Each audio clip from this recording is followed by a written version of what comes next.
Welcome my dear students AB school નવસારીની online lecture સિરીઝની અંદર હું કેજે ગોસ્વામી તમારું સ્વાગત કરું છું. મિત્રો લાસ્ટ ટાઈમ આપણે વીબીટી થિયરી અંગે માહિતી મેળવી લીધી છે, બરાબર? તો એના અંગે આજે આપણે આગળ વાતો કરવાના છીએ, બરાબર? વીબીટી સિદ્ધાંત.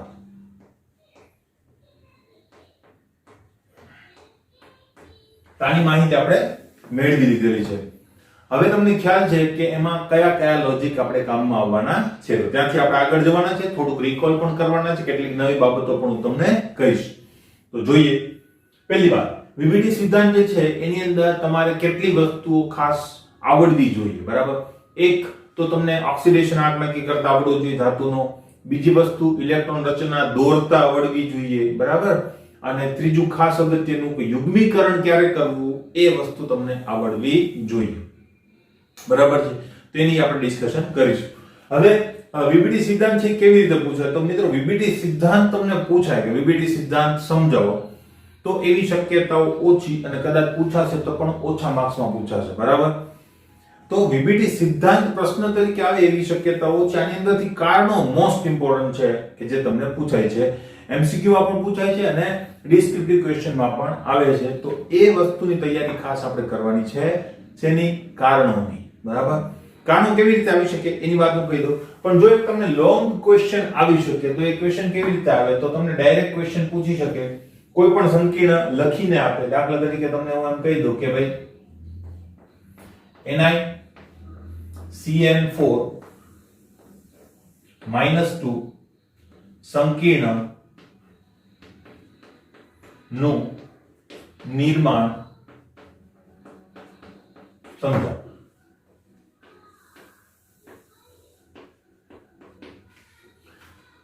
બરાબર? આ રીતે ક્વેશ્ચન તમને પૂછી શકાય, પણ અલ્ટિમેટલી આ રીતે ક્વેશ્ચન પૂછવાની શક્યતાઓ ઓછી, કારણ કે નિર્માણ સમજાવો એવો ક્વેશ્ચન જે છે એ મોસ્ટલી પૂછતા નથી, બરાબર? પણ આ ક્વેશ્ચન સમજી જાવ એટલે બીજા બધા ક્વેશ્ચન તમને આવડી જાય. એટલા માટે આ એક મોટો ક્વેશ્ચન છે જેની અંદરથી પાર્ટીશન તમને પૂછાઈ શકે, બરાબર? તો આવો ક્વેશ્ચન પૂછાય તો તમે કેટલી માહિતી તમારે આપવાની રહેશે, તો એની વાત કરીએ. સિક્વન્સ બાય સિક્વન્સ હું જઈશ તો એ વસ્તુ એ જ સિક્વન્સમાં તમારે લખવાની રહેશે. કેવી રીતે? તો જોઈએ, બરાબર? તો આ ક્વેશ્ચન પૂછાય ને ત્યારે તમારે પહેલા શું જોવું પડશે? તો કે ધાતુનો ઓક્સિડેશન આંક, ધાતુનો ઓક્સિડેશન આંક આ મેન્શન કરી દો. ધાતુનો ઓક્સિડેશન આંક 100 છે, જે હોય તો અહીંયા એ નક્કી કરતા આવડવું જોઈએ, બરાબર? એને કેવું છે? ફટાફટ આવડવું જોઈએ. Cn-1 છે, 4 છે તો -4, અને એના આપણને ખ્યાલ નથી, ઉપર -2 વીજભાર છે તો આમાં -2 બચ્યો તો આ કેવો હશે? +2. એવું ના ખબર પડતી હોય તો મેં તમને કીધું છે કે x + -4 = -2 આવો જોઈએ જવાબ. કેટલું મૂકવું પડે? અહીંયા મારે +2. ક્લિયર? તો આ બધી વસ્તુ ક્લિયર તમને હોવી જોઈએ. અત્યાર સુધી આપણે ઘણી બધી વાર એ વસ્તુ કરેલી છે જ. ક્લિયર? તો ઓક્સિડેશન આંક નક્કી કરો, બરાબર? ત્યાર પછી એની ઇલેક્ટ્રોન રચના લખવાની છે, દોરવાની પણ છે, લખવાની પણ છે, બરાબર? તો ખાસ મોટું લખાણ કે જેને આપણે એમ કહી શકીએ કે આખા પ્રશ્નનો હાર્દ, એ શું થશે? તો કે ઇલેક્ટ્રોન રચના અને સંકરણ. દોરવાનું પણ છે અને સમજાવવાનું. દોરવાનું પણ અને સમજાવવાનું પણ છે, બરાબર? તો મેઈન મોટો પોર્શન જે છે આ ખાઈ જશે, બરાબર?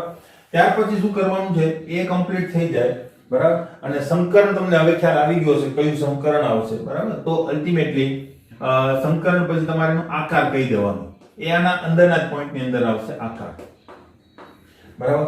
જો તમને આકાર તરીકે પ્રશ્ન પૂછેલો હોય તો આકાર દોરીને પણ તમે આપી શકો. કેટલા આકાર છે બધી માહિતી આપણે આગળના વિડિયોઝની અંદર લઈ ચૂક્યા છે, બરાબર? આકાર કમ્પ્લીટ થાય પછી ખાસ મહત્વનું આવે છે જેના ઉપરના કારણો પણ આપણને મળે છે, એ છે ચુંબકીય ગુણધર્મ. ચુંબકીય ગુણધર્મ, બરાબર? અને છેલ્લો પોઈન્ટ આપણો આવશે, એને કહેવાય છે રંગ, બરાબર? તો જો તમને આ પૂછેલું હોય તો આટલી વસ્તુ તમારે મેન્શન કરવાની રહેશે. પછી જેવો ક્વેશ્ચન એવા પ્રકારનું કન્ટેન્ટ આપણે આપીશું. માનો કે આપણને રંગ નથી પૂછેલો તો આપણે નહીં કહીએ. આપણને આકાર જ પૂછેલો છે, ચુંબકીય ગુણધર્મો વિશે નથી પૂછેલું તો આપણે ચુંબકીય ગુણધર્મો પણ નહીં કહીએ. પણ આટલી વસ્તુ તમારે જો આ પ્રકારનો મોટો ક્વેશ્ચન પૂછાયો હોય તો સિક્વન્સમાં જવાનું. કારણ કે તમે આના વગર ચુંબકીય ગુણધર્મો કે રંગની આગાહી કરી શકવાના નથી. એટલે આ સિક્વન્સમાં તમારે આગળ વધવું પડશે. ક્લિયર?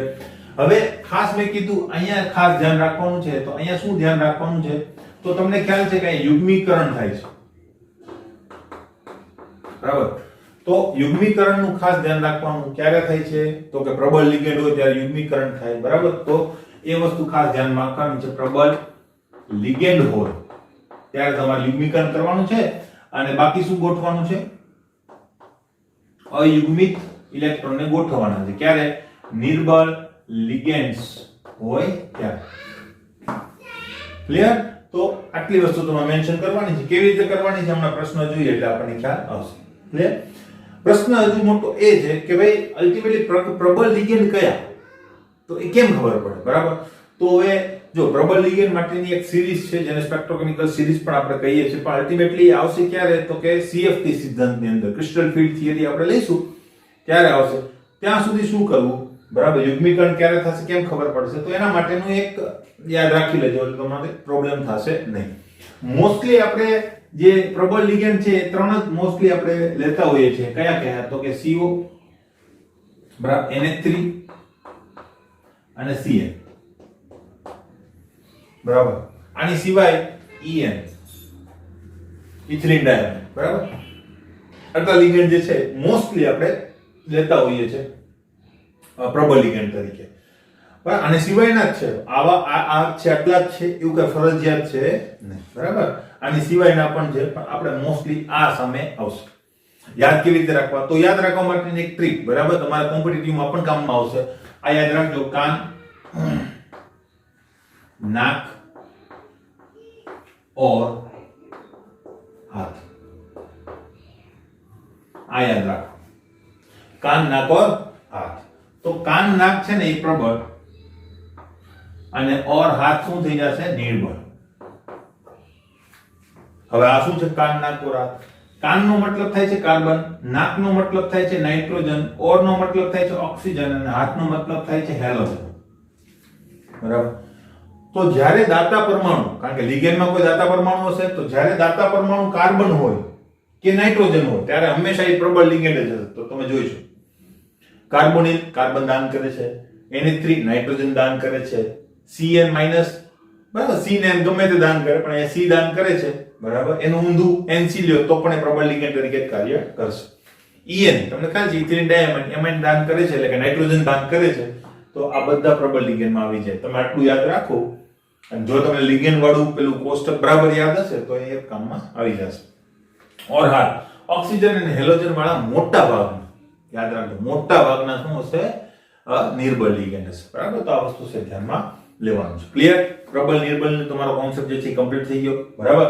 તો હવે આ ક્વેશ્ચન જે છે હવે તમારે આટલી વસ્તુ મેન્શન કરીને કરવાનો છે. હવે તમારો એક પ્રશ્ન હતો એને મેં સોલ્વ કરી દીધો છે. તો બસ બાકીના બધા કેવા થઈ જશે? નિર્બળ. આપણે તો આ ચાર જ મોસ્ટલી સામે આવવાના છે. એની સિવાય આવે તો આ કોન્સેપ્ટ છે જ આપણી પાસે. ક્લિયર? બરાબર? તો આ રીતે તમારે સોલ્વ કરવાનું છે. હવે કેવી રીતે કરવાનું છે એના માટેનો આપણે નેક્સ્ટ ક્વેશ્ચન જોઈએ એટલે ખ્યાલ આવશે, બરાબર? કેટલા ક્વેશ્ચન હોમવર્કમાં પણ આપીશ તો હું છેલ્લે તમને ક્યાં ક્યાં હોમવર્કમાં છે એની વાત તમને કરી દઈશ. ક્લિયર? તો જોઈએ મિત્રો, ક્વેશ્ચન છે આપણી પાસે કે સંયોજકતા બંધન સિદ્ધાંતના આધારે સમજાવો કે NiCN4-2 પ્રતિચુંબકીય છે, સમચોરસ છે, જ્યારે NiCl4-2 અનુચુંબકીય છે, સમચતુષ્ફલકીય છે, બરાબર? તો ક્વેશ્ચનમાં આ કૌંસ કેમ લખેલો છે એ વસ્તુ હું તમને કહી દઉં. કૌંસમાં પણ લખેલો હોય, બરાબર? હવે આ ક્વેશ્ચન જો કેટલી રીતે પૂછાય, આવું ના લખે સંયોજકતા બંધન સિદ્ધાંત. તમે ડાયરેક્ટ એમ કે ભાઈ સમજાવો કે NiCN4 પ્રતિચુંબકીય છે જ્યારે NiCl4 અનુચુંબકીય છે, બરાબર? બીજું તમને એમ પણ પૂછી શકે કે NiCN4-2 સમચોરસ સંકીર્ણ છે જ્યારે NiCl4-2 સમચતુષ્ફલકીય સંકીર્ણ છે, સમજાવો. એમ પણ પૂછી શકે કે ભાઈ આ NiCN4 આંતરકક્ષકીય છે, આ બાહ્ય કક્ષકીય છે, સમજાવો. તો બધાની અંદર કન્ટેન્ટ મેં હમણાં તમને કીધું એટલું જ આવશે અને બધા જવાબો જે છે એ સંકરણના આધારે જ આપણે આપવાના છે. એટલે મેં કીધું ને કે સંકરણ જે છે એ આપણો હાર્દ છે. પછી આન્સર કયો માંગેલો છે એ તમારે આપી દેવાનો. કદાચ ચુંબકીય ચાર્જ માત્રા માંગેલી હોય, કદાચ આંતરકક્ષકીય બાહ્ય કક્ષકીય માંગેલું હોય અને કદાચ રંગ માંગેલો હોય, બરાબર. રંગ મોસ્ટલી બીપીટી સિદ્ધાંતના આધારે તમને પૂછતા નથી, બરાબર. પણ માંગેલો હોય તો તમારે શું જોવાનું છે? અયુગ્મિક ઇલેક્ટ્રોન હોય તો તમે રંગીન કહી શકો. ક્લિયર? બરાબર. તો આટલી વસ્તુ આપણી પાસે છે. હવે આપણે જોઈએ કેમ આનો આન્સર આપવાના છે. બરાબર. પહેલા મેં તમને કીધું હતું તમારે પહેલા શું મેન્શન કરવાનું છે? તમારા ધાતુની ઓક્સિડેશન અવસ્થા. બરાબર. તો અહીંયા મેં હમણાં જ કીધેલું હતું કે નિકલ જે છે એ કેવું છે? +2 ઓક્સિડેશન અવસ્થાની અંદર છે. એની ગણતરી દર્શાવવાની જરૂર નથી, ડાયરેક્ટ લખી શકો કે અહીં Ni +2 ઓક્સિડેશન અવસ્થામાં છે. બરાબર. તો આ મેં લખી નાખ્યું. હવે હું એની ઇલેક્ટ્રોન રચના લખીશ. બરાબર. કોઈ હેડિંગ નહીં, ડાયરેક્ટ તમારે ઇલેક્ટ્રોન રચના લખવાની છે. પહેલા જો તમને ખ્યાલ ના હોય તમે ડાયરેક્ટ Ni+2 ની પણ લખી શકો, અને એવું ખ્યાલ ના હોય તો તમે પહેલા તટસ્થની લખો ને ત્યાર પછી આગળ વધો. બરાબર. ઇલેક્ટ્રોન પરમાણુ ક્રમાંક તમને યાદ હોવો જોઈએ. બરાબર. તો હું બધું કમ્પ્લીટ લખતો જાઉં છું. Nickel ACTIV CR MnFe CO અને Ni કેટલામો નંબર છે? 8. શું એનો પરમાણુ ક્રમાંક થશે? 28. બરાબર. તો આનો કેટલો પરમાણુ ક્રમાંક થશે? 28. બરાબર. તટસ્થ લખું છું, પછી હું એક બે ઇલેક્ટ્રોનને રિમૂવ કરી દઈશ. બરાબર. તો તટસ્થ ઇલેક્ટ્રોન રચના શું થશે? તો બહુ સિમ્પલ, આપણને ખ્યાલ છે એ જ પ્રકારની થશે. બરાબર. તો Ar બરાબર 4s 3d, પણ આપણે શું લખીશું? 3d અને 4s. બરાબર. તો 3d 4s 2 8. હવે +2 ની આપણે લખીએ કે નિકલ તો ભાઈ કેવું છે? +2 છે. નિકલ +2 છે. બરાબર. તો એના માટે શું થશે? ઇલેક્ટ્રોન રચના હવે દોરવાની. ઇલેક્ટ્રોન રચના પહેલા મેં લખી નાખી, તમે ડાયરેક્ટ આ દોરી નાખો, કોઈ ઇશ્યુ નથી. બરાબર. પણ આ તો ભૂલ ના થાય એટલા માટે મેં તમને સ્ટેપ બાય સ્ટેપ શીખવાડેલું છે. ક્લિયર? હવે હું પહેલા ડી કક્ષક દોરીશ. તો ડી કક્ષક હું દોરી નાખું પહેલા. બરાબર. 1 2 3 4 અને 5. બરાબર. આ થઈ ગયા આપણી ડી કક્ષક. હવે 4s કક્ષક આપણે દોરવાની છે, તો અમે 4s કક્ષક દોરી લીધી. બરાબર. 4p કક્ષક તમારા પેજનો બરાબર ઉપયોગ, આની પ્રેક્ટિસ કરવી પડશે તમારે, નહીં તો તમારું આ સમાશે નહીં. બરાબર. ઘણીવાર 4d પણ લેવી પડે. માનો કે ના સમાય, માનો કે મારે કેમ પેજ પૂરું થઈ ગયું, એમ તમારે કમ્પ્લીટ થઈ જાય, તો તમે એ જે 4d કક્ષક છે ને નીચે દર્શાવી શકો. બરાબર. પછી આવી રીતે એક્સટેન્ડ કરી શકો, કોઈ ઇશ્યુ નથી. બરાબર. મારી પાસે છે અત્યારે સુવિધા, તો હું અહીં સુધી દર્શાવી શકું. બરાબર. જરૂર પડે તો દર્શાવવાનું, પેલા જોઈ લેવાનું જરૂર પડે છે કે નહીં. ના પડે તો કોઈ ઇશ્યુ નથી. જો અહીંયા સવર્ગાંક કેટલો છે? 4. બરાબર. તો 4 સવર્ગાંકમાં 4d કક્ષકની જરૂર જ પડે નહીં. કેમ? કારણ કે 4 સવર્ગાંકમાં બે સંકરણ છે આપણી પાસે. બરાબર. એક તો dsp2 અને બીજું કયું છે? sp3. બરાબર. તો ભાઈ sp3 તો p3 થઈ ગયું, તેમાં d આવતું જ નથી. બરાબર. એટલે d કક્ષકની જરૂર 4 સવર્ગાંકમાં તો પડશે નહીં. ક્લિયર? એટલે આ રીતે આપણે થોડું પ્રેક્ટિસ કરીએ તો આપણને આ બધી વસ્તુ મગજમાં રહેશે. ક્લિયર? હવે હું શું કરું છું? 8 ઇલેક્ટ્રોન આની અંદર ગોઠવી દઉં. 1 2 3 4 5 6 7 અને 8. બરાબર. તો આ ઇલેક્ટ્રોન રચના થઈ ગઈ. બરાબર. હવે યુગ્મીકરણ, તો હું અહીં લખું છું યુગ્મીકરણ. યુગ્મીકરણ શરૂઆતમાં શોર્ટકટ નહીં મારતા મિત્રો. બરાબર. પછી તમને ખ્યાલ આવી જાય તો તમે ડાયરેક્ટ યુગ્મીકરણ આ કાઈ ના લખો, ડાયરેક્ટ યુગ્મીકરણ કરો તો ચાલે, પણ ભૂલ થશે. બરાબર. આવી ભૂલ ના કરવી હોય તો એક બે સ્ટેપ લખવા માંગો નહીં. આપણા માર્ક્સ જે છે, જો તમે અહીંયા ભૂલ કરશો એટલે પતી ગયું. અહીંની ભૂલ પછી બધામાં એક્શન થશે, કારણ કે તમારો જે આન્સર છે આ બધા એ આન્સર આના ઉપર જ છે. આખો જવાબ ખોટો થઈ જાય. બે સ્ટેપ લખવામાં આપણો ટાઈમ નહીં જાય, પણ જો એ બે સ્ટેપને તમે સ્કીપ કરવા જાશો અને ખોટું પડશે તો આખો ક્વેશ્ચન બધા માર્ક્સ જશે. બરાબર. તો એ આ યુગ્મીકરણ કેમ થયું? Cn છે એટલે કાન નાક ઓર હાથ. બરાબર. તો Cn આપણે અહીંયા હેડિંગ મારતા ભૂલી ગયા. બરાબર. અહીંયા હેડિંગ પણ આપણે મારવું જોઈએ, કારણ કે બે સંખ્યાને એક સાથે છે તો હેડિંગ મારી શકો અહીંયા. બરાબર. કે હું કોની વાત કરું છું અત્યારે? NiCN4 -2. બરાબર. હવે જોઈએ, જોજો.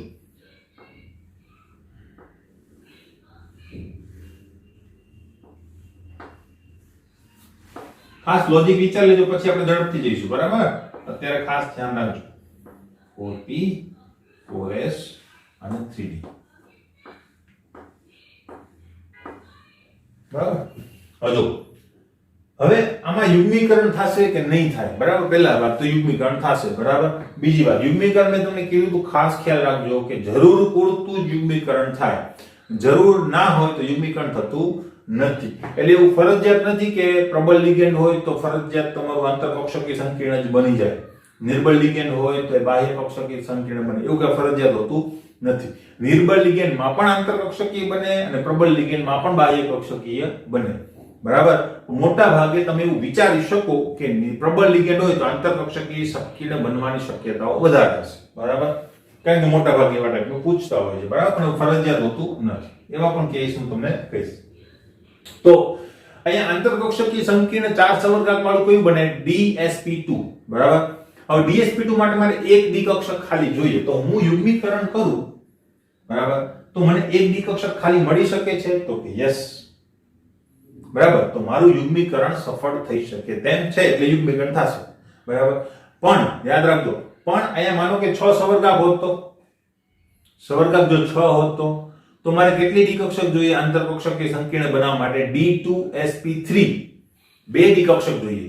તો મિત્રો આ યુગ્મીકરણ કરીને હું કોઈ પણ રીતે બે દ્વિકક્ષક બનાવી શકીશ નહીં, બરાબર? આનું યુગ્મીકરણ કરો તો 3 તો નહીં થાય, બરાબર? તો યુગ્મીકરણ થશે તો એક જ કક્ષક મળે છે, તો અહીંયા યુગ્મીકરણ થશે નહીં. ક્યારે? 6 સવર્ગાંક હોય ત્યારે. 4 સવર્ગાંક છે, યુગ્મીકરણ શક્ય બને છે કારણ કે એનાથી ફાયદો થઈ શકે એમ છે. 6 સવર્ગાંક આમાં હોત તો યુગ્મીકરણ થાય નહીં. તો આ રીતે ખાસ આપણે એ વસ્તુ ધ્યાનમાં રાખવાની છે. કોમ્પિટિટિવ માટે ખાસ ધ્યાનમાં રાખજો કારણ કે એમાં એવા જ કિસ્સાઓ તમને આપશે, બરાબર? તો યુગ્મીકરણ થશે તો યુગ્મીકરણ આપણે કરી નાખીએ. એક દ્વિકક્ષક મળી ગઈ તો હવે હું સંકરણ કરી દઉં છું, બરાબર? કયું સંકરણ થશે? DsP2 સંકરણ, બરાબર? સંકરણ ક્લિયર? હવે આ સંકરણ થયું એટલે શું થઈ જાય? આ ચારે ચાર કક્ષકો સમાન શક્તિવાળી સમાન આકારની બની જશે, બરાબર? તો હવે જે આખું સંકીર્ણ છે એ કેવું હશે? તો એની માહિતી જો આપણે અહીં આપીએ તો Ni CN4 આખું સંકીર્ણ બનાવી દઈએ, બરાબર? કે જેથી કરીને એની અંદર લિગેન્ડ જે છે પણ જોડાઈ જાય. તો અલ્ટિમેટલી કેવી રીતની ગોઠવણી હોય છે તો આપણે જોઈએ. Ar, બરાબર? 1 2 3 4 આ ચાર દ્વિકક્ષકો તો સંકરણ અનુભવી જ નથી. 1 2 3 અને 4, બરાબર? હવે આનું સંકરણ થઈ ગયું તો આની વચ્ચે એનર્જી ગેપ આવી જશે, તો એ ગેપ આ રહી ગયો. કેટલી કક્ષકો છે? 1 2 3 અને 4. તો ચાર કક્ષકો જે છે એ અલગ શક્તિવાળી બની જશે. 1 2 3 અને 4, બરાબર? આને હું શું કહીશ? DsP2 સંકૃત કક્ષકો,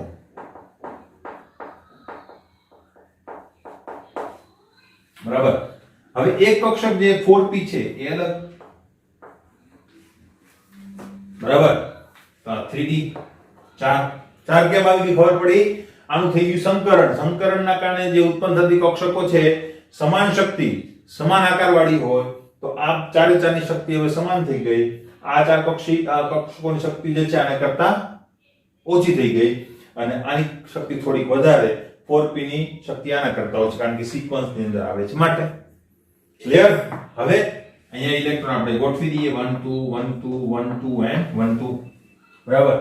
અને આની અંદર આપણા જે લિગેન્ડ છે એના દ્વારા આપતા ઇલેક્ટ્રોન જે છે એનું અહીંયા દાન કરાવી દઈએ. કોણ લિગેન્ડ છે આપણું? Cn. તો હું લખી નાખી Cn Cn Cn Cn.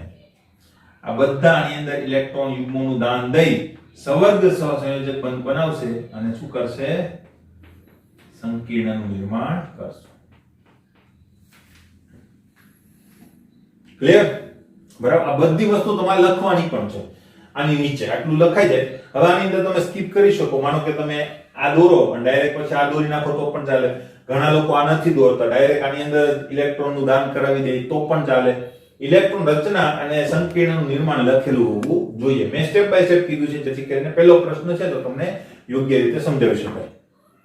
Clear? હવે આની નીચે લખાણ આવશે. લખાણ કયું હશે હું તમને પીડીએફ ની અંદર આપી દઈશ, બરાબર? હું કહી દઉં તમને. તમારે આની અંદર શું લખવાનું છે કે ભાઈ ઉપરના સંકીર્ણની અંદર નિકલ જે છે +2 ઓક્સિડેશન અવસ્થામાં છે, તેથી ઇલેક્ટ્રોન રચના જે છે ઉપર મુજબ શક્ય બને છે. Cn- પ્રબળ લિગેન્ડ હોવાના કારણે યુગ્મીકરણ કરે છે. યુગ્મીકરણ કરવાના કારણે એક ડી કક્ષક ખાલી પડે છે, જેથી એક 3D, એક 4s અને બે 4p કક્ષકો એકબીજા સાથે સંમિશ્રણ અનુભવી અને dsp2 સંકરણ દ્વારા સંકીર્ણનું નિર્માણ, સંકૃત કક્ષકોનું નિર્માણ કરે છે. આ સંકૃત કક્ષકોની અંદર લિગેન્ડ દ્વારા ઇલેક્ટ્રોન યુગ્મોનું દાન થઈ અને સંકીર્ણનું નિર્માણ થાય છે. dsp2 સંકરણના કારણે આકાર કેવો હશે? સમચોરસ. તો અહીં લખવાનું છે, હું આ શોર્ટમાં લખું છું, આકાર સમચોરસ. બરાબર. બીજી વાત શું હતી? ચુંબકીય ચાક માત્રા. બરાબર. તો પછી બીજો પોઈન્ટ કરીને લખવાનું ચુંબકીય ચાક માત્રા. બરાબર. પણ ચુંબકીય ચાક માત્રા પહેલા તમારે પોઈન્ટ લખવો પડશે કે અહીં અયુગ્મિત ઇલેક્ટ્રોન હાજર નથી, માટે સંકીર્ણ કેવું છે? પ્રતિચુંબકીય.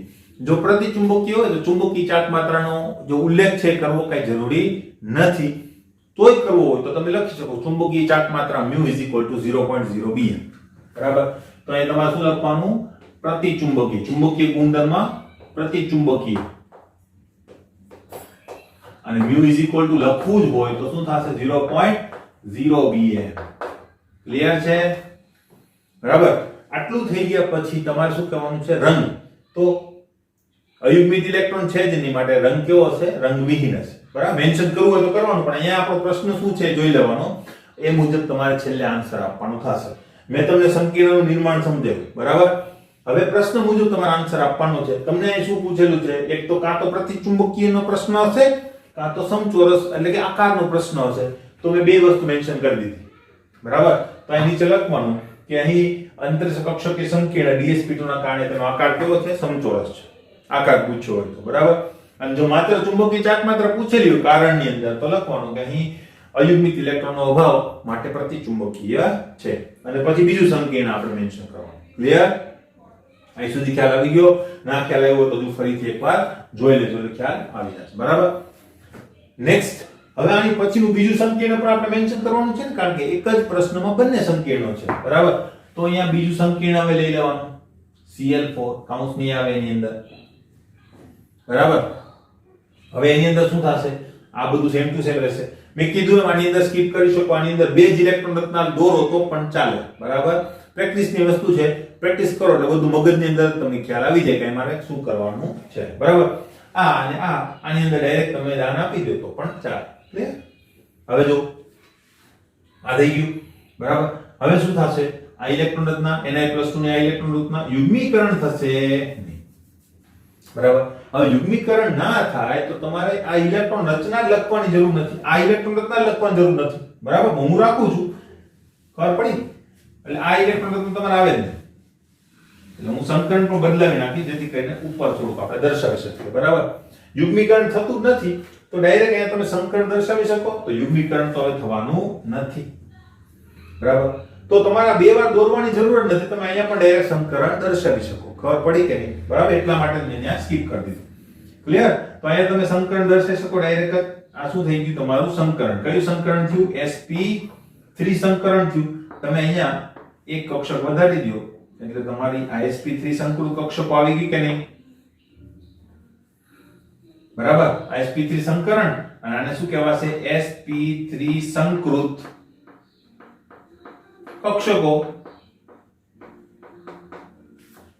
ક્લિયર? હવે શું કરવાનું છે? આની અંદર દાન કરવાનું છે. તમારે માનો કે બીજી ઇલેક્ટ્રોન રચના દોરવી તો પણ વાંધો નથી, અને તમને એમ થાય મારે આની અંદર દર્શાવી દેવું છે, તો અહીંયા Ni+2 નહીં લખવાનું, તો આખું સંકીર્ણ લખી નાખવાનું.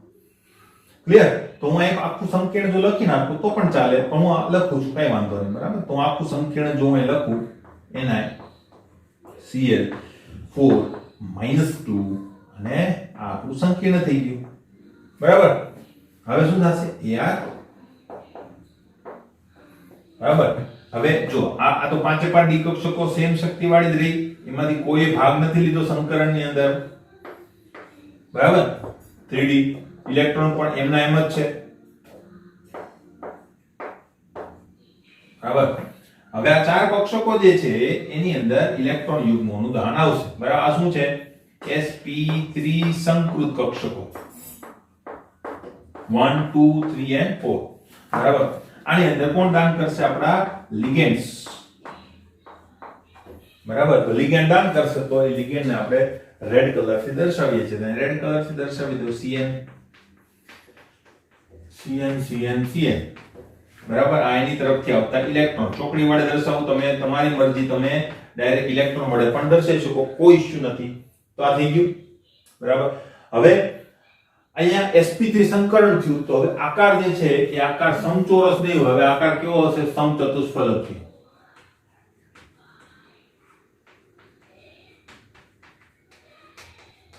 બધું લખાણ આની નીચે પણ લખવાનું ભાઈ, બરાબર. Na+ અવસ્થામાં છે અને નિર્બળ લિગેન્ડ હોવાથી યુગ્મીકરણ થતું નથી, માટે એક 4s અને 3 4p કક્ષકો સંમિશ્ર થઈ sp3 સંકરણ દ્વારા સંકીર્ણનું નિર્માણ કરે છે, માટે આકાર કેવો થશે? સમચતુષ્ફલકીય. બરાબર. હવે અહીંયા પાછું લખવાનું શું થશે? હવે અયુગ્મિત ઇલેક્ટ્રોન છે, યસ. તો અહીંયા તમારો પોઈન્ટ શું આવશે કે અયુગ્મિત ઇલેક્ટ્રોન હોવાના કારણે આ સંકીર્ણ કેવું છે? અનુચુંબકીય છે. બરાબર. અયુગ્મિત ઇલેક્ટ્રોનની સંખ્યા કેટલી છે? 2. માટે μ = શું થશે? તો એનું સૂત્ર લખવાનું. બરાબર. પછી માર્ક્સ પ્રમાણે જોવાનું. માર્ક્સ તમને સારા એવા આપેલા હોય, માનો કે આ પ્રશ્ન 3 માર્કમાં પૂછાયો, વિસ્તૃત જવાબ આપો, બધું લખો. બરાબર. તો μ = તમારું જે સૂત્ર છે એ સૂત્ર લખો n × n+2. આની અંદર કિંમતો પણ મૂકી દો 2 × 2 + 2. તમને જવાબ તો ખબર જ છે, મેં તમને યાદ રાખવાનું કીધું છે. 2 પર શું આવશે? 87. બરાબર. 83 સોરી bm. ક્લિયર? બરાબર. તો વાત થઈ ગઈ પૂરી. બરાબર. આપણે કારણનો જવાબ આપી દીધો. છેલ્લે જો કારણ પૂછ્યું તો છેલ્લે કારણ લખવું જોઈએ. માટે આ અનુચુંબકીય છે, આ પ્રતિચુંબકીય છે, આ અનુચુંબકીય છે, અથવા માટે આ સમચોરસ છે જ્યારે આ સમચતુષ્ફલકીય છે. ક્લિયર છે?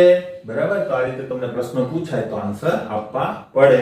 કેવી રીતે આપવાના છે મેં તમને કીધું. થોડોક લેન્ધી ક્વેશ્ચન થાય, પણ એની અંદરથી તમે એમ કહેવાય કે શોર્ટકટ કરી શકો. બરાબર. લખાણની પદ્ધતિની અંદર પણ હંમેશા શીખવાનું લોંગ પદ્ધતિથી, અને ત્યાર પછી હંમેશા તમે શોર્ટકટ કરી શકો. ડાયરેક્ટ તમે શોર્ટકટ શીખો તો એની અંદર કોઈ દિવસ ક્વોલિટી તમને મળે નહીં, તમે શીખી જ ના શકો. પહેલી વાત તો તમારે સાયકલ શીખવી હોય તો સીધી તમે છૂટા શીખો છો નહીં. બરાબર. ટ્રેડિશનલ રીતથી જ શીખે છે. બે હેન્ડલ પકડવાના છે, પેડલ મારવાનું છે, બેલેન્સ જાળવવાનું છે. બરાબર. સીધી તમે એમ ગણો હું સાયકલને છૂટા હાથે જ શીખું તો એ તો તમે કોઈ દિવસ શીખી જ નથી શકવાના. ખબર પડે છે ને? તમે ડિપ્રેસ થઈ જશો કે આ સાયકલ શીખવી તો બહુ અઘરી, એ તો આપણને આવડે જ નહીં. અલ્ટિમેટલી તમારી મેથડ જ ખોટી છે, એટલે તમે સાયકલ શીખી શકતા નથી. જેમ સાયકલ જેવી એક ક્ષુલ્લક બાબત પણ આપણે નથી શીખી શકતા એવી રીતે શોર્ટકટ દ્વારા. તો આ તો બહુ અગત્યની વસ્તુ છે. બરાબર ને? કે લેવલ અપ છે. તો અલ્ટિમેટલી આની અંદર પણ તમારે શોર્ટકટ નહીં મારવાના. પહેલા કોન્સેપ્ટ સમજો, ત્યાર પછી પ્રેક્ટિસ કરીને પછી તમને એની અંદર શોર્ટકટ મારવાની તક મળે. શોર્ટકટ ક્યાં મારવાના છે મેં તમને કીધું.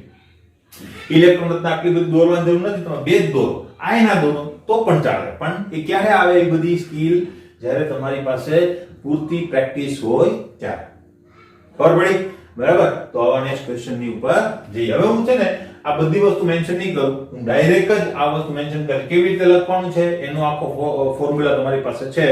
સેમ ટુ સેમ ફોર્મ્યુલા દર વખતે એપ્લાય કરવાનો છે. હવે હું ડાયરેક્ટ શું કરીશ? આ સંકીર્ણ અને એની અંદર ડાયરેક્ટ કેવી રીતે બંધન થાય છે ને એ જ હું ડાયરેક્ટ મેન્શન કરી દઈશ. બરાબર. એના આન્સર હું તમને આપી દઈશ. ક્લિયર? તો તમારી પીડીએફ માં પણ એ જ રીતે હશે, પણ એ રીતે આપણે એક્ઝામમાં લખવાનું નથી. એક્ઝામમાં આખું જે પેલું ફોર્મેટ આપેલું છે એ પ્રમાણે લખવાનું છે. એના કારણો પણ હું તમને હોમવર્કમાં આપવાનું છું, બધાય લખવાના છે. ક્લિયર? બરાબર. તો જોઈએ નેક્સ્ટ મિત્રો એક સંકીર્ણ આપણે જો જોઈએ. બરાબર. તો એ એક વિશિષ્ટ સંકીર્ણ છે કે જેની અંદર તમને એક વસ્તુ ખબર પડશે કે જરૂર મુજબનું યુગ્મીકરણનો મતલબ શું થાય. બરાબર. તો પ્રશ્ન એવી રીતે તમને પૂછાય છે કે ભાઈ MnCN6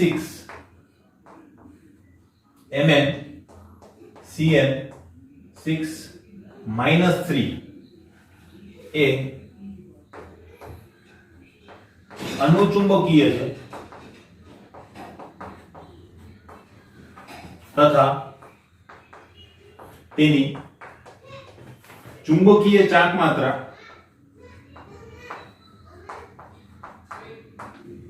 2 ઇલેક્ટ્રોન ને અનુરૂપ છે.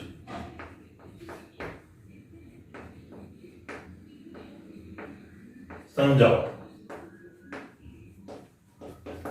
બરાબર. તો આ આપણે સમજવા માટે છે કે કેવી રીતે ચુંબકીય ગુણધર્મો જે છે એ જરૂર મુજબના યુગ્મીકરણ ઉપર પણ આધાર રાખે છે. મેં તમને ત્યારે પણ કીધું હતું કે ચુંબકીય ગુણધર્મો ઉપરથી પણ તમે આકાર કેમ તો કે એના ઉપરથી સંકરણ તમને ખ્યાલ આવશે કે ભાઈ આંતરકક્ષકી બેનું બાહ્ય કક્ષકી બેનું કેવી રીતનું સંકીર્ણ છે. બરાબર. તો માહિતી જો આપણે લેતા જઈએ તો જોઈએ પહેલી વાત. બરાબર. પહેલા તો ઓક્સિડેશન અવસ્થા મેં તમને કીધું એ જ પ્રમાણે આપણે પહેલા ઓક્સિડેશન અવસ્થા મેન્શન કરવાની છે. હું બહુ શોર્ટમાં હવે આગળ જઈશ. બરાબર. બધું લખવાનું નથી. તો જો અહીં Mn એ કઈ ઓક્સિડેશન અવસ્થામાં છે ગણો 5 સેકન્ડ ગણી લીધું હશે. +3 ઓક્સિડેશન અવસ્થામાં છે. કેવી રીતે? તો જો x +-6 ઇઝ ઇક્વલ ટુ કેટલું થવું જોઈએ? -3. તો અહીં મારે કેટલા મૂકવા પડે? +3. બરાબર. તો એક ઈઝીલી તમે એ વસ્તુ કરી શકો. તો એ +3 ઓક્સિડેશન અવસ્થામાં છે. બરાબર. હવે Mn ના હિસાબે જો બધું ગણવા જાઓ, બરાબર, હું બીજું બધું નહીં લખું. બરાબર. તમને ખ્યાલ આવી ગયો છે આખો કોન્સેપ્ટ શું છે. તો Mn જે છે એની ડાયરેક્ટ હું +2 ઓક્સિડેશન અવસ્થા જો હું લખું તો Mn નો પરમાણુ ક્રમાંક કેટલો છે? 25. બરાબર. તો એની ઇલેક્ટ્રોન રચના જે છે હવે તમને મગજમાં આવી જ જવી જોઈએ. Ar. બરાબર. લખી દો, કાઈ વાંધો નહીં. અમુક લોકો હશે ને હજુ નહીં ખબર પડતી હોય તો આપણને ખ્યાલ આવે. 3d 4s 2 5. બરાબર. હવે Mn+2 જો હું ઇલેક્ટ્રોન રચના લખું વિથ યુગ્મીકરણ, કારણ કે અહીંયા યુગ્મીકરણ થવાનું છે ને, જો બરાબર પ્રબળ લિગેન્ડ છે. ક્લિયર? તો હું હવે યુગ્મીકરણ સાથે જ લખું છું ડાયરેક્ટ. બરાબર. યુગ્મીકરણ. જો નિર્બળ લિગેન્ડ હશે તો આ પોઈન્ટ આવશે જ નહીં. બરાબર. તો શું આવશે? Ar. બરાબર. 3d 1 2 3 4 and 5. બરાબર. અને આ 4s અને આ 4p. ક્લિયર? 1 and 2 જરૂર પડશે તો 4d લખીશું. બરાબર. તો 3d 4s 4p. હવે આ બે ઇલેક્ટ્રોન તો નીકળી જશે. બે ઇલેક્ટ્રોન અહીંથી જશે, એક ઇલેક્ટ્રોન અહીંથી જશે, એટલે 3d4 પ્રણાલી થશે. બરાબર. દોરી દો 1 2 3 and 4. કારણ +3 બન્યું છે માટી. ક્લિયર? ક્લિયર છે એક વસ્તુ. નેક્સ્ટ પોઈન્ટ જો. હવે બીજું શું થશે અહીંયા? તો યુગ્મીકરણ પણ થવાનું છે, કારણ કે પ્રબળ લિગેન્ડ છે. બરાબર. તો તમે આને યુગ્મીકરણ કરી નાખો તો મોટા ભાગના શું કરી દે? યુગ્મીકરણ થાય. યુગ્મીકરણ કરી દીધું. બરાબર. પણ આવી રીતે યુગ્મીકરણ થતું નથી. જો આ રીતે તમે કરવા જાવ તો ખોટું. એટલે મેં એક શબ્દ ડાયરેક્ટ વાપરું છું કે જરૂર મુજબનું યુગ્મીકરણ થાય. જરૂર મુજબનું યુગ્મીકરણ મતલબ તો આપણે તે ચુંબકીય બની જાય. તો આનો જવાબ મારે આપવો કેવી રીતે? બરાબર. તો ત્યાં આ સ્ટેટમેન્ટ યાદ કરવાનું છે કે સરે કીધું તો જરૂર મુજબનું થાય. મારે અહીંયા 6 સંવર્ગાંક વાળું સંકરણ કરવાનું છે. તો મારે અંદરની કક્ષકો લેવાની મને વૃત્તિ છે. તો અંદરની કક્ષકો મારે લેવી હોય તો કયું સંકરણ થાય? D2sp3. બીજું તો કોઈ સંકરણ છે નહીં. બરાબર. તો D2sp3 થાય તો આમાં મારે કેટલી ડી કક્ષકોની જરૂર છે? 2 જ. મારે 3 ડી કક્ષકોની જરૂર નથી. તો હું માત્ર 2 ડી કક્ષકો જ ખાલી કરીશ. જરૂર મુજબનું યુગ્મીકરણ. બરાબર. તો હવે શું થશે? અહીંથી D2 અને sp3 લઈ અને અહીંયા સંકરણ થશે D2sp3 સંકરણ. બરાબર. અને સંકીર્ણનું નિર્માણ થઈ જશે. આ જે સંકૃત કક્ષકો જે છે એની અંદર શું કરશે? તમારો લિગેન્ડ જે છે એ પોતાના ઇલેક્ટ્રોન યુગ્મોનું દાન કરી દેશે. બરાબર. અને Cn છે તો આપણે અહીં લખી શકીએ Cn. આ રીતે તમારે શોર્ટકટ નથી મારવાનું. બરાબર છે. તમને મેં કીધેલું છે એક વધારાની ઇલેક્ટ્રોન રચના લખવાની, અહીંયા તમારું સંકીર્ણ લખી નાખવાનું. બરાબર. જેથી કરીને વ્યવસ્થિત રીતે જવાબ આપવાનો છે. આ લિગેન્ડ તરફથી આવતા ઇલેક્ટ્રોન્સ. ક્લિયર? બરાબર. તો હવે તમે કહી શકો કે નહીં, પછી બધું લખવું પડે. બરાબર. કે અલ્ટિમેટલી યુગ્મીકરણ થાય છે, 2 ડી કક્ષકો ખાલી બને છે, સંકરણ સમજાઈ ગયું. બરાબર. એવું કે લખવાનું નથી સ્ટેટમેન્ટ કે જરૂર મુજબનું સંકરણ થાય. બરાબર. તો આપણે બધું લખી નાખવાનું. 2 ડી કક્ષકો ખાલી બને છે બધું. અને આ દરમિયાન 2 અયુગ્મિત ઇલેક્ટ્રોન હોવાના કારણે અનુચુંબકીય છે તથા તેની ચુંબકીય ચાક માત્રા μ શું મળશે? સૂત્ર મૂકી લખી શકો 2.83 bm. તો કે ત્યાં છે 87 90 92 બરાબર ને? તો એનો યુઝ કરી શકો તમે. ક્લિયર? તો આ રીતે ક્વેશ્ચન આવે અને જરૂર મુજબનું યુગ્મીકરણ થાય, ખાસ તમારે યાદ રાખવાનું છે. ક્લિયર? બરાબર. તો હવે પછી તમને અહીંયા ડિસ્પ્લે થતા હશે બરાબર કેટલાક સંકીર્ણો, એટલે હોમવર્કમાં તમારે જે આપવાના છે તે. ક્લિયર? તો એનો ખાસ અભ્યાસ કરજો. નેક્સ્ટ ટાઈમ હું તમને બીજા કેટલાક સંકીર્ણો પણ સમજાવીશ કે જેની અંદર કંઈક વિશિષ્ટ સંકરણ છે. તો પોઝ કરી અને આટલા સંકીર્ણો જે છે લખી રાખજો. ઇવન હું તમને પીડીએફ ની અંદર પણ આપી દઈશ. તો હોમવર્કમાં તમારે કરવાના છે. જો કોઈ દિક્કત હોય તો મને તમે કોન્ટેક્ટ કરી શકો અથવા તો તમે આપણે જે ક્વેરી સેક્શન છે એની અંદર લખી શકો. ક્લિયર?